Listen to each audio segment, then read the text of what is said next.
Platform greencraft.com.in के माध्यम से महिलाओं की उत्पादकता को सशक्त बनाना।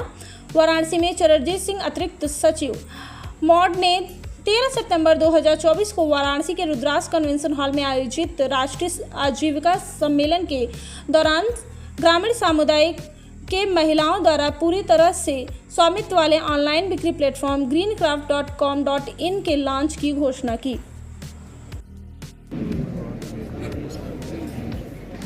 We have to move towards a business-oriented approach for every livelihood intervention that we are planning for either farm or non-farm. ऐसा कोई division नहीं है। And the gentleman also mentioned कि farm activities हैं तो non-farm marketing के साथ tie-up करना है। So basically मेरा नाम रमन वाधवा है। मैं उप निदेशक भारत सरकार ग्रामीण विकास मंत्रालय में NRLM देखता हूँ। रमन जी, आज किस तरह का प्रोग्राम चल रहा है? अभी जैसा आपको पता है कि दीनदयाल अंत्योदय योजना राष्ट्रीय ग्रामीण आजीविका मिशन एक विशेष योजना है भारत सरकार की, जिसमें ग्रामीण महिलाओं को समूहों के माध्यम से जोड़कर उन्हें अच्छी आजीविका सुगम तरीके से रहने के लिए एक प्रयास किया जा रहा है, ताकि उनकी आय में भी वृद्धि हो, साथ साथ उनकी जो स्टैंडर्ड ऑफ लिविंग है वो अच्छा हो सके।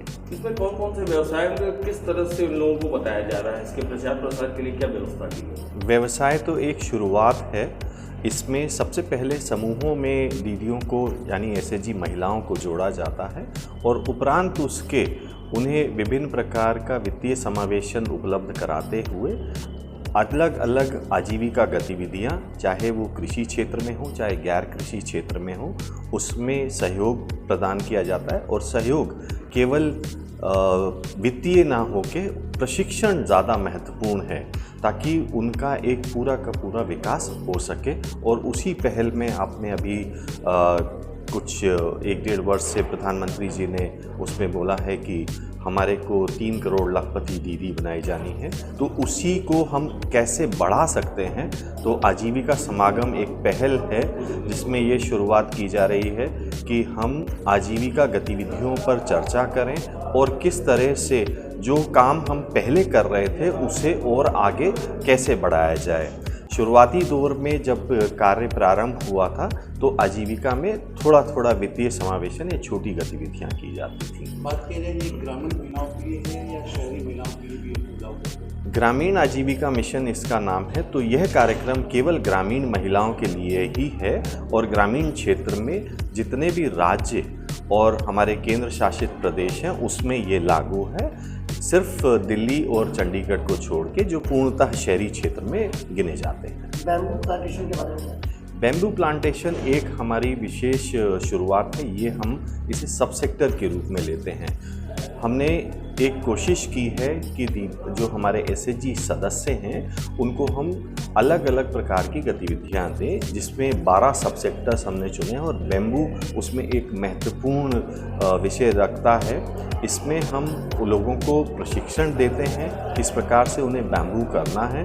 हमारी उसमें एक शुरुआत है कि केवल बैम्बू पे प्रशिक्षण ना दो, उसमें आगे उनको फिनिश प्रोडक्ट्स कैसे बने और उसका वैल्यू चेन पूरा तैयार हो।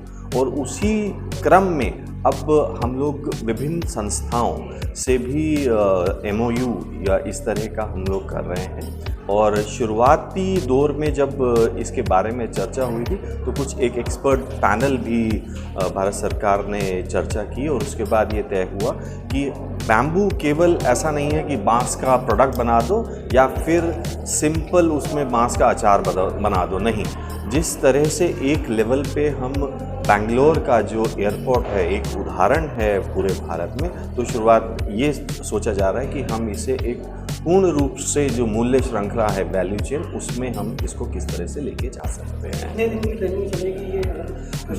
बैम्बू का अलग अलग प्रकार के जो व्यवसाय हैं उसकी अलग अलग प्रकार के प्रशिक्षण होंगे। वो 5 दिवस से 15 दिवस तक हो सकते हैं और आवश्यकता हो तो ज़्यादा भी होगा, क्योंकि उनमें जो हम कहते हैं ना